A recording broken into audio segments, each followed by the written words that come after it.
Thématique très marquée par votre formation juridique, puisque vous êtes docteur en droit, par l'Europe qui a occupé une grande partie de votre temps professionnel, par l'enseignement, notamment à l'Université de la Sarre, dont vous êtes professeur honoris causa.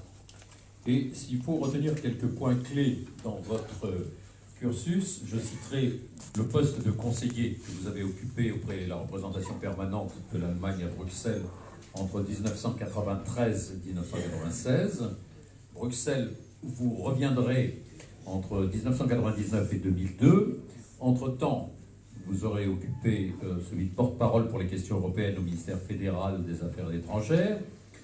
Vous avez rempli plusieurs fonctions stratégiques dans ce même ministère, qu'il s'agisse de la direction adjointe du secrétariat du délégué à la Constitution européenne entre 2002 et 2004, de la responsabilité de la division finance, politique agricole et questions économiques de l'Union européenne de 2005 à 2009, ou plus récemment de jurisconsulte adjoint entre 2012 et 2016.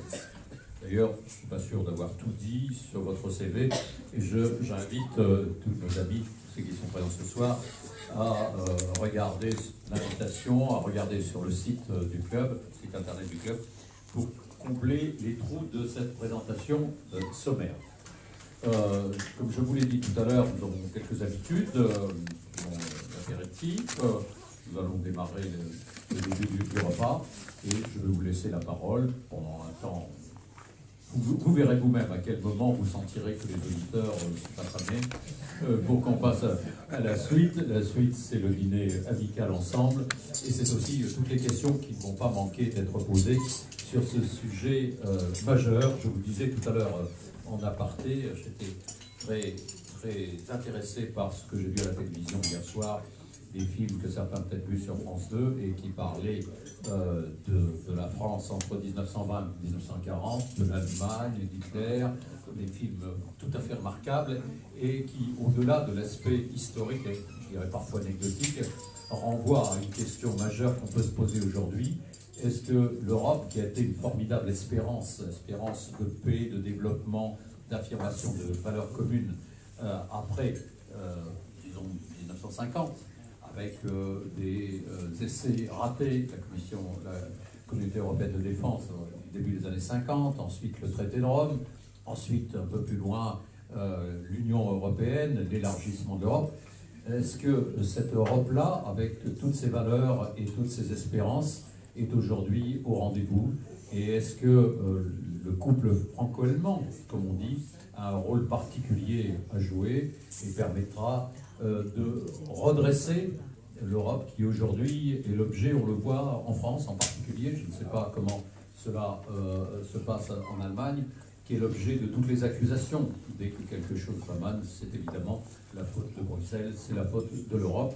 Si ce développement qui va de pair avec la montée des populismes dans plusieurs pays européens devait se confirmer, je crois que ce serait extrêmement dangereux pour ce que l'Europe a pu représenter et qu'elle représente un peu moins aujourd'hui. Et j'espère que vous allez nous apporter ce soir des éléments d'espoir, d'espérance pour cet horizon à 10 ans sur lequel on pourrait essayer de redévelopper ces valeurs qui ont véritablement fait l'Europe.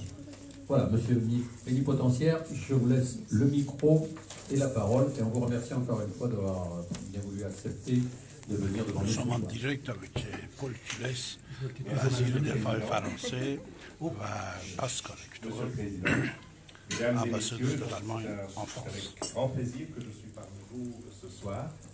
Et je pense que le sujet qui a été choisi pour cette soirée, quelle vision pour l'Europe à l'horizon 2030 et quel rôle pour le pilier franco-allemand, est un sujet qui est particulièrement bien adapté et qui est particulièrement d'actualité.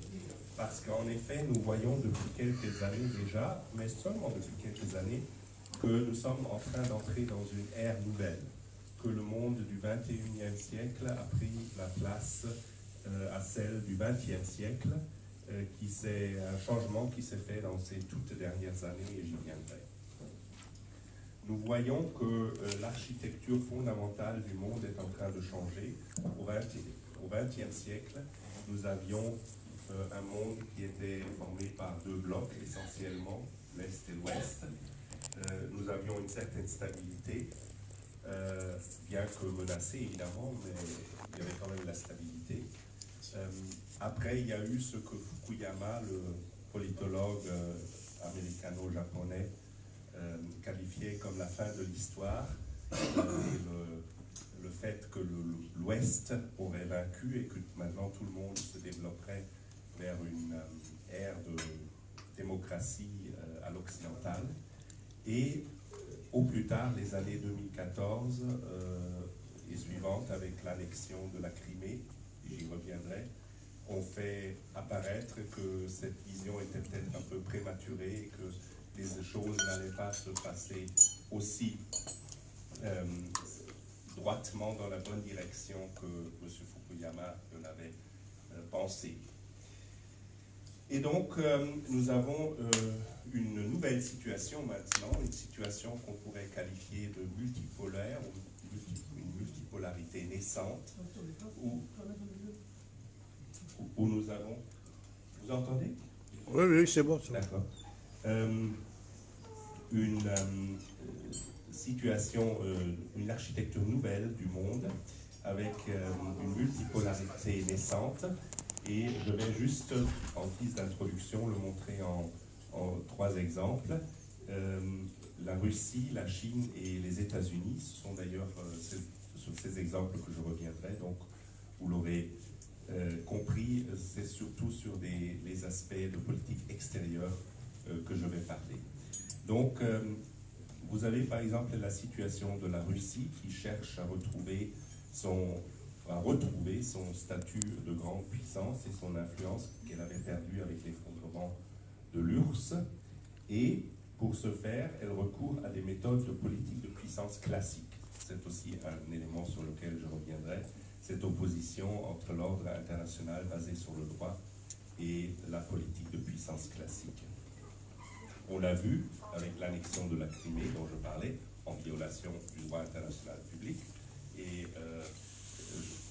en introduction, M. le Président disait que j'étais à ce moment-là le jurisconsulte adjoint du gouvernement allemand pour le droit international public, donc je m'en suis occupé en détail de cela.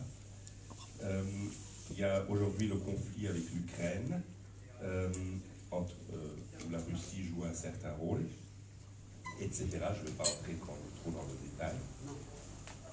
Deuxièmement, la Chine. On voit une volonté expansionniste ces derniers temps avec la nouvelle route de la soie, le Belt and Road Initiative, dont évidemment le but stratégique est de créer des liens de dépendance avec des pays en voie de développement et par cela établir le champ non seulement économique mais aussi politique de la Chine. Et ça se manifeste par exemple dans l'ouverture des bases militaires, par exemple à Djibouti. Et troisièmement, le cas des États-Unis est un cas particulièrement difficile parce que ça montre que même des États, des démocraties absolument bien établies peuvent passer par des périodes difficiles. Il y a des insécurités croissantes dans les relations transatlantiques. La répartition des charges est en train d'être négociée de nouveau.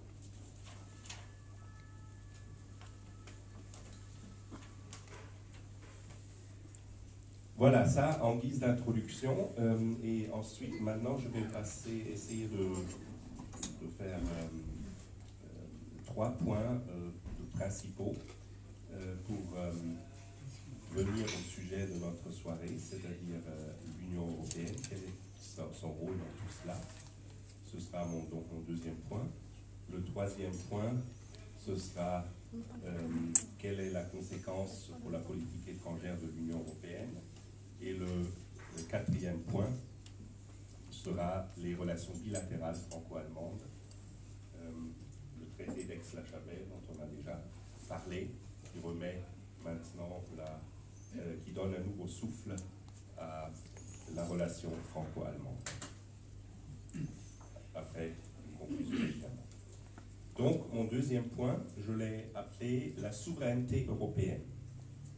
Parce que la souveraineté européenne est un concept fondamentale du développement de l'Union européenne. Et si vous avez étudié le discours de la Sorbonne du président de la République, François Emmanuel Macron, vous remarquerez que le concept de souveraineté européenne revient 18 fois là-dedans. Et dans le traité d'Aix-la-Chapelle, dans le préambule, on parle d'une Europe, d'une Union européenne souveraine, qui est un but à atteindre. Donc vous voyez que c'est un concept qui est très important et c'est un concept qu'il faut bien comprendre. Parce qu'en fait, il veut dire un peu le contraire de ce qu'on pourrait penser. On pourrait penser que la souveraineté européenne enlève quelque chose à la souveraineté nationale. Mais c'est complètement faux. La souveraineté